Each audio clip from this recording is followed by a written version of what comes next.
Hello gorgeous souls, welcome back to my channel. Today we are back with another video story, and this one is about the time that I chose not to listen to my intuition, and it basically led me to a mental breakdown. Alright, so let's just get right into this story time. This past year, I feel like that I feel like I've been ready to put myself out there in the dating world. I feel like I've healed from my relationship of last year, and I was just ready to start, like meeting people and meeting guys and going on dates. And so on my birthday, I had met this guy at a dance class that I go to, and we instantly hit it off.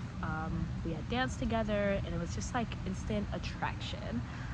And so I remember thinking like, ooh, like he's kind of cute, like, okay. But immediately got pushed down because I overheard that, or at least I thought I overheard that he was gay, and I was just like, well, damn, there goes that out the window. But I'm like, all right, cool, like it's whatever. And so at the end of the night, he stops me, and we start conversing, and then he's telling me about how he likes to rock climb and stuff, and I'm like, oh, like I've always wanted to rock climb and stuff. And then he was like, oh, like you should come with me, like I'd love to bring you to the place I go. And I'm like, okay, all right, cool. And so we exchanged numbers. Mind you, I'm still not thinking anything of this. I'm thinking like, like this is just like a normal hangout and everything. But it wasn't until we started texting, and he started like saying all these flirtatious comments, and I'm like, wait, what's going on? Like, in my head, I'm like, I thought you were gay. I'm confused. Why are we talking about dates? And I'm just like, okay. But anyway, we end up meeting up for the rock climbing, and once again, mad confused, because now this man is like touching on my thigh, and he's giving me just like so much flattering compliments. And I'm like, okay, is your love language with friends just quality touch, or just like, you know what I mean, like touch, or like am I getting the wrong impression? And I'm like, all right, I gotta ask, like I can't hold this in any longer. And so I ended up asking him, because a girl gotta know. And he starts laughing and says that I heard wrong, which I was like, okay, oops on me. That's what I get for being a little nosy. And so at that point, I'm like, all right, so now I can see this from a different perspective, a different angle, because I already thought he was mad attractive. So might as well see where this goes, right? And so by the end of the night, we ended up making out in the rain, which was totally adorbs. But at that point, like, I'm kid you not, as soon as we kissed, it was like light bulbs firing up. Like, you need to ask these two questions. One, what are your intentions? Like, are you here for a good time but not a long time? Or are you looking for something more serious and long term? And two, how do you feel like about someone who travels all the time? Because that is literally a part of my job. Day for me, because he answered both of them exactly the way that I wanted to. So I'm like, all right, because those are like two big non-negotiables for me. And so if he answered those wrong, like I would have had to walk away. But we're stuck, we're good, we're in the clear, so now we can like kiss happily.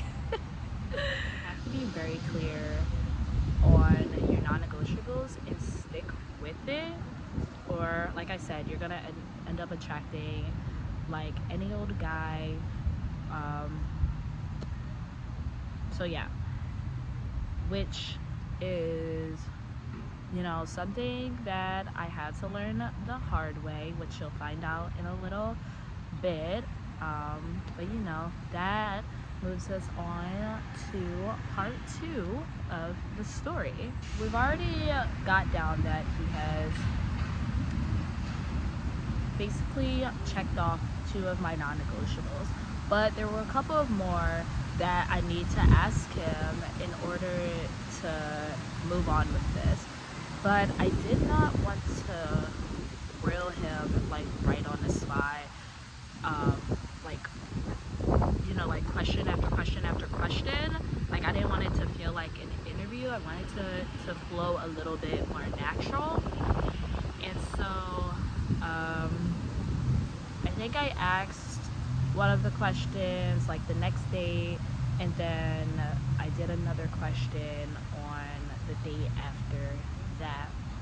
And so another one of my non-negotiables is that they have to believe in some type of higher power, whether God, the universe.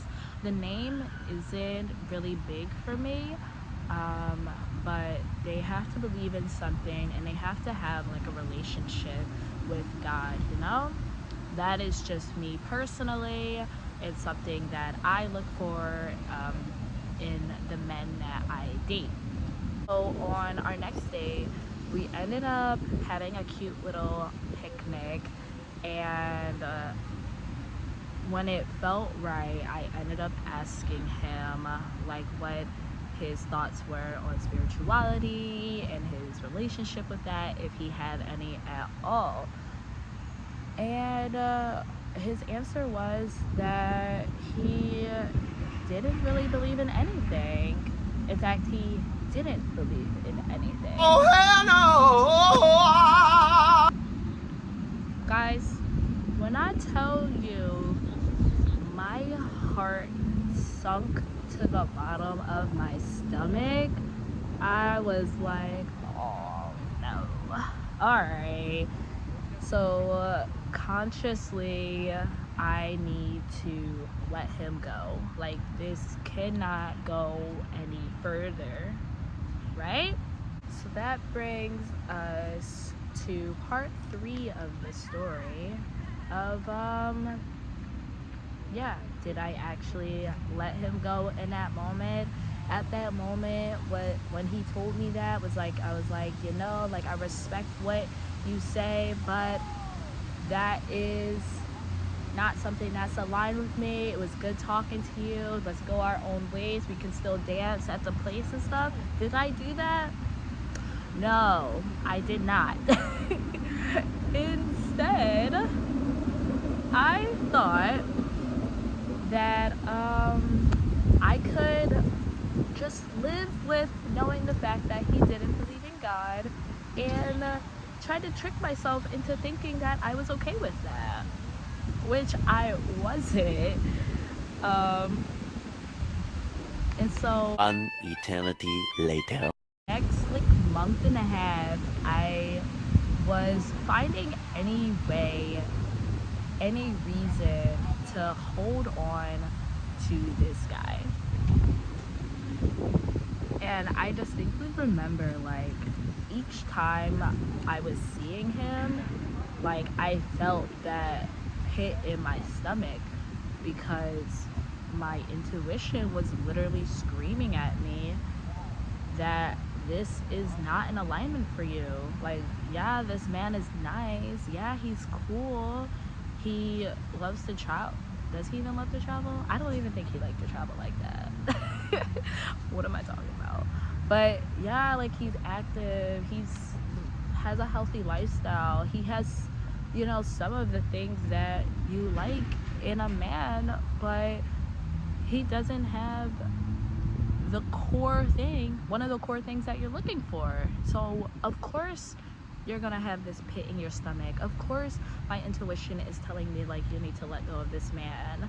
And of course, it took me forever to even take action on it. Like I said, so I was getting pits in my stomach every time I seen him.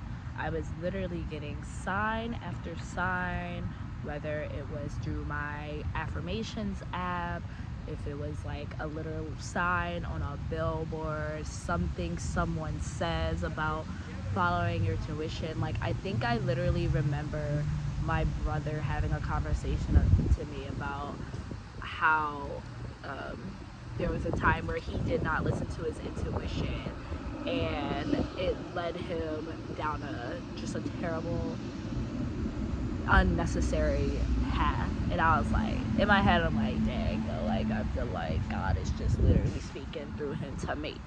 And here I am thinking that I can just go on about life with this pit in my stomach. Like, no, like, I don't deserve that, but yet I was literally doing it to myself. So this, like I said, I was getting like sign after sign, and I don't know if you guys have ever watched the movie Twitches, but in the first Twitches, there's a part in the beginning where one of the sisters is getting signs from her guardians to go into this store, but every time a sign would pop up onto the window, she would look at it and be like, not going to it. And they just like, I think they threw like literally like 3 signs at her before she was like, all right, you know what, let me listen. And I feel like that is so related to how God was throwing the signs at me, and I just was not listening. At this point, we're like a month in, and I am still acting like everything's okay. I haven't even spoken about this to him. I felt like I couldn't speak about this to my friends, and not to say that, like, I've had some uncomfortable conversations with him, and I feel like it has built me up to be like a stronger person in the conversations that we've had, because I have shared some vulnerable things with him, and he was very like accepting and listening of that. So I do appreciate that part about him. And like I said, there's nothing like wrong with him. Like, he's not a bad guy, he's just not aligned for me. But yeah, at this point, even despite like the good times that we've had and the conversations that we were having, I could feel that my nervous system was dysregulated to the max at this point. And I was basically putting on a persona, thinking that, like, deep down, like, I could make this work. And I was literally kidding myself, all because I was too chicken to say something. Now I remember seeing on Facebook, there was a video of this girl, and she was dating this guy, and she decided to do this experiment, like, and she asked God, she was like, God, if this is my husband, like, I'd love to keep going with this, but if he is not my husband, like, please remove him out of my life. And I can't remember if that guy ended up being her husband or not, but point blank being, when I saw that video, I was like, oh no, like, I can't do that. Like, heck no. The thought of saying that prayer felt like the world would have ended, because once again, like, I already knew that he wasn't the guy. But I didn't, which is why I didn't want to do the prayer. But I think like a few days later, I did end up like gaining the courage to say the prayer. And it's not something that happened right away. It took like, I don't know, maybe like a week or two for it to kick in. But it couldn't have come at like a more perfect time looking back, because it was the most anxious that I felt about the relationship, because when we first was like started dating, like I said before, like he's very touchy-feely. That is his biggest love language, quality touch. But towards the end, he was getting physically distant. Like he wasn't like cuddling up with me as much. He wasn't doing like the kiss goodbye. It just like, it felt energetically off. And so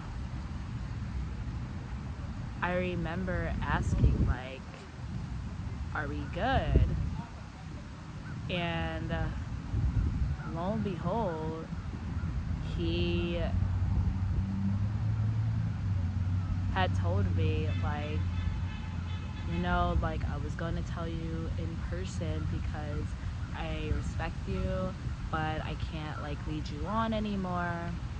I just don't feel romantically connected with you as much as I thought I have. And I'm like, thank God.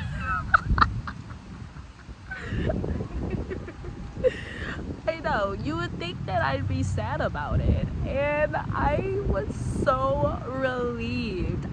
It felt like a whole weight was lifted off of me, and I was like, thank you for putting me out of my misery. And finally my nervous system felt regulated. I'm not saying that like, even though I felt relieved, like I'm not gonna say like I wasn't a little bit sad, because it's not like I had zero feelings with him. Like we did build a connection and stuff, but it outweighed my intuition knowing that he wasn't the guy. So that's why it was more relief than sadness. At that point, I'm like, okay, like him being removed just leaves room for the next guy. And as Mel Robbins had once said, the more you say no to the wrong stuff, the faster you'll be to the right person. And that's the lesson I gained from this experience. Like, I have to push aside my people pleasing trait and let go of any man that doesn't meet my non-negotiables, because not only will it clear the path for me, not only will it clear the path, but it'll clear the path for them to meet someone that's more aligned for them.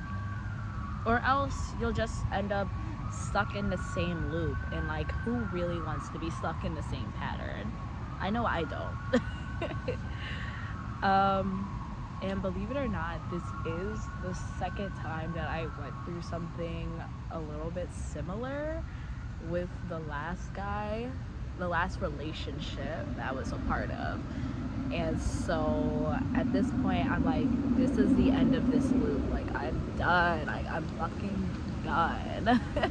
Like, I refuse to be taught the same lesson again and again. So anyway, that is the story. Thank you so much for listening. I hope you gained something from my experience. Feel free to show some love by hitting the like button, and share in the comments anything you're currently going through, and subscribe to hear more stories from me. Bye.